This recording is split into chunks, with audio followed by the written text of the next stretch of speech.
Hello everyone. Telangana చరిత్రలో భాగంగా మనం కుతుబ్ షాహీల చరిత్ర గురించి నేర్చుకుంటున్నాం.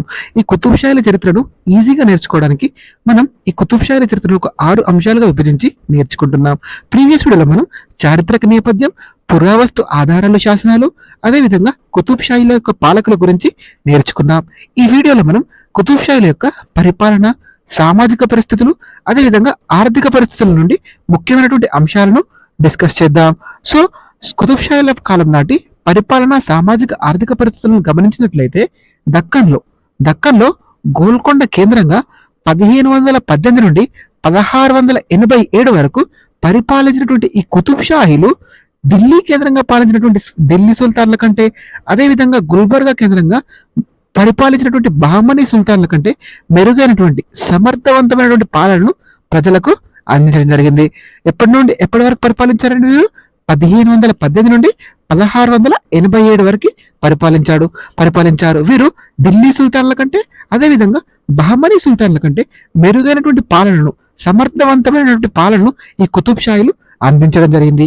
ఈ కుతుబ్ షాహీల కాలం నాటి పరిస్థితుల గురించి, ఆనాటి సమాజంలో పరిస్థితుల నుంచి తెలియజేసేటువంటి ముఖ్యమైన గ్రంథాలు చాలా ఉన్నాయి. అందులో మనం ఈ కుతుబ్ షాహీల కాలం నాటి పరిస్థితుల గురించి తెలియజేసేటువంటి గ్రంథాలలో కొన్ని ముఖ్యమైనటువంటి గ్రంథాలను, వాటి రచయితలను గురించి నేర్చుకుందాం.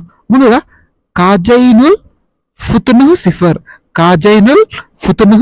సిఫర్. దీన్ని రచించింది అమీర్ ఖుస్రూ. ఇది ప్రముఖ గ్రంథం, చాలా ఇంపార్టెంట్ ఎగ్జామ్ పాయింట్ ఆఫ్ వ్యూలో.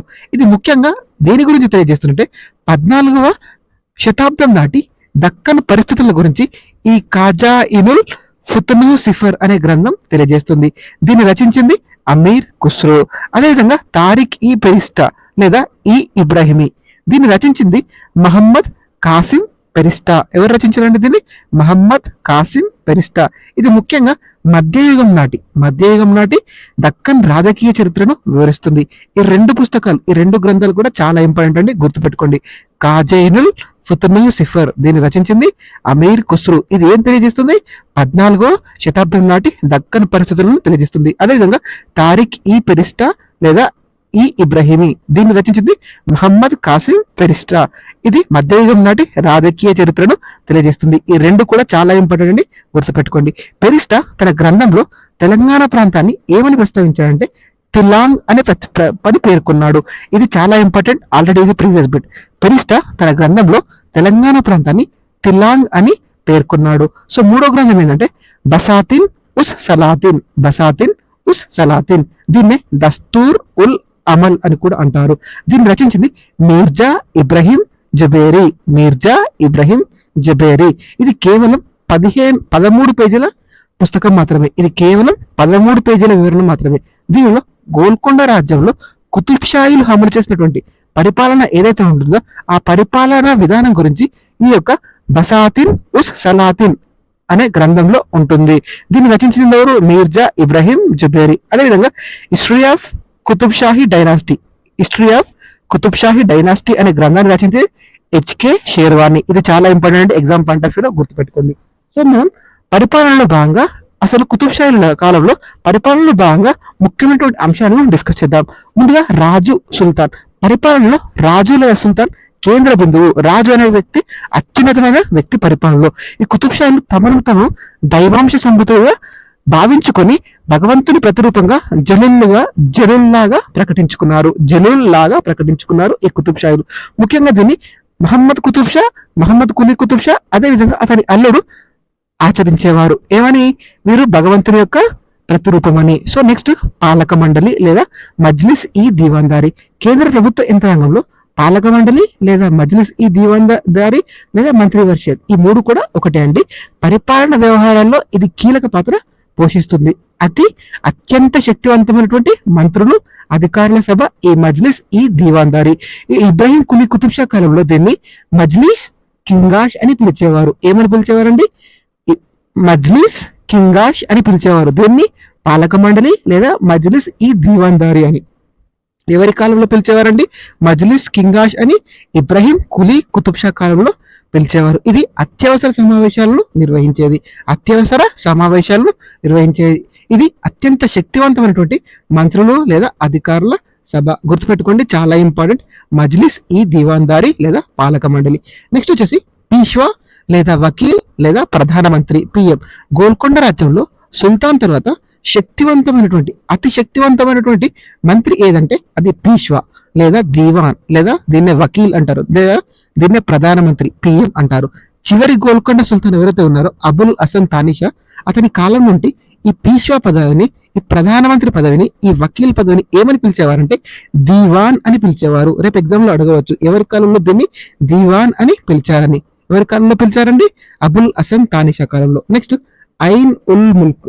ఐన్ ఉల్ ముల్క్ అనే వ్యక్తి సైనిక వ్యవహారాలను పరిశీలించేవాడు. నెక్స్ట్ మజుందార్ ఆదాయ వ్యయాలను తనిఖీ చేసేటువంటి వ్యక్తి మజుందార్. నెక్స్ట్ దబీర్ అంటే ఉత్తర ప్రత్యుత్తరాలను చేరవేసేటువంటి వ్యక్తి దబీర్. ఈ దబీర్ కార్యాలయనే దీవాన్ ఇన్షా అంటారు.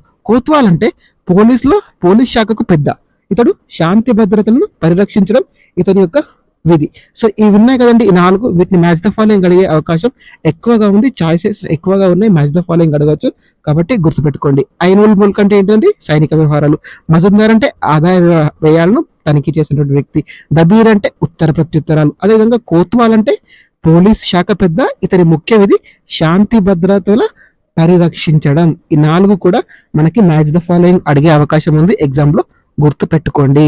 సో నెక్స్ట్ మనకి రాష్ట్రాన్ని ఎలా పరిపాలించేవారు కుతుబ్ షాహీల కాలంలో అంటే, ఈ కుతుబ్ షాహీలు సేమ్ బహమానీ సుల్తాన్లు ఏ విధంగా అయితే వారి పరిపాలనను కొనసాగించారో దాన్నే పాటించారు.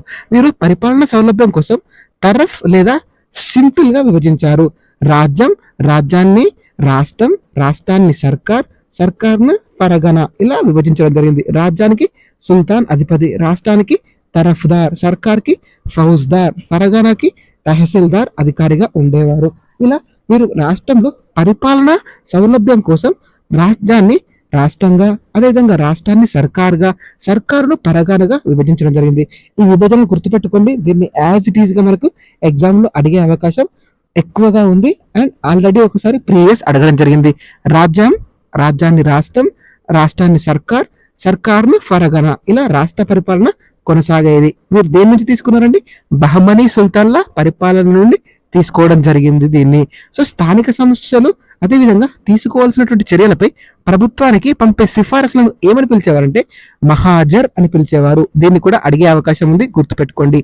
మహాజర్ ఏంటండి? మహాజర్ అంటే స్థానిక సమస్యలు, వాటిపైన తీసుకోవాల్సిన చర్యలపై ప్రభుత్వానికి పంపే సిఫార్సులు ఉంటాయి కదా, వాటిని మహాజర్ అనేవారు. సో రేవు పట్టణాలకు ఒక ప్రముఖ ఉన్నతాధికారి ఉంటాడు కదండి, అతన్ని షాబందర్ అనేవారు. సో భూమి శిస్తు వసూలు చేసే అధికారాన్ని వేలంపాటలో అధికంగా చెల్లించి దక్కించుకునేవారు. సో నెక్స్ట్ గ్రామ పరిపాలన చూద్దాం. గ్రామ పరిపాలన అంటే కుతుబ్ షాహీల పరిపాలన కాలంలో ఈ గ్రామమే పరిపాలన వ్యవస్థకు తొలిమెట్టు. గ్రామం అనేది అత్యంత ముఖ్యమైనది. గ్రామ స్థాయిలో పెద్దని ఏమంటారండి? ముఖద్దం అంటారు. అదేవిధంగా గ్రామ స్థాయిలో అకౌంటెంట్ ని కులకర్ణి అంటారు. ఈ గ్రామ పరిపాలన ముఖ్యంగా గోత్సభల ద్వారా జరిగేది. దీనిలో వతందారులు, మిరాషిదారులు ఉండేవారు. ఈ గోత్సభలకి అధ్యక్షుడుగా ముఖద్దం ఉండేవారు. ఎవరుండేవారండి? ముఖద్దం అనే వ్యక్తి ఉండేవాడు. సో వతందారులు అంటే ఏంటిది? వతందారులు అంటే ప్రభుత్వం నుంచి భూస్వామ్య హక్కులు పొందుతారు కదా, వారిని వతందారులు అంటారు. మిరాషిదారులు అంటే ఏంటండి? వంశపారపర్యంగా భూస్వామ్య హక్కులు పొందే వారిని మిరాషిదారులు అంటారు. ఎవరైతే వంశపారపర్యంగా పొందుతారో భూస్వామ్య హక్కుల్ని వారిని మిరాషిదారులు అంటారు. వీరు శాశ్వత హక్కుదారులు. సో నెక్స్ట్ వీడియోలో మిగిలినటువంటి అంశాలను కంటిన్యూ చేద్దాం. Thank you for watching. Please subscribe to VR educators. So మనకి కుతుబ్ షాహీల చరిత్ర అనేది చాలా ఇంపార్టెంట్ ఎగ్జామ్ పాయింట్ ఆఫ్ వ్యూలో. దీని నుంచి ఎక్కువగా మనకు బిట్స్ వస్తాయి. సో దీన్ని చూసే ప్రయత్నం చేయండి. Thank you. Please subscribe to VR educators.